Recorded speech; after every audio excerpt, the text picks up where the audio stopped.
My department's primary focus is to work with faculty to integrate technology as a vital component of the teaching and learning process.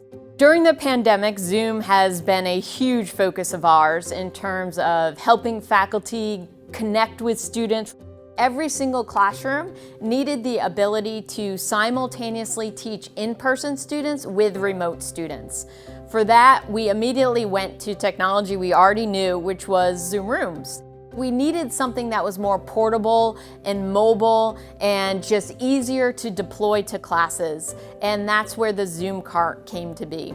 It's hugely helpful in terms of allowing faculty to provide a personalized teaching experience for our students so they're engaged, they can share content, poll students for comprehension, use it as a digital whiteboard, sky's the limit.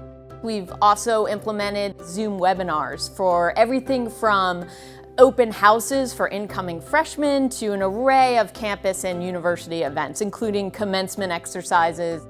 Zoom Phone allows me to receive my office calls from any location, anywhere I'm connected to Zoom, whether it's my mobile device or my laptop from home.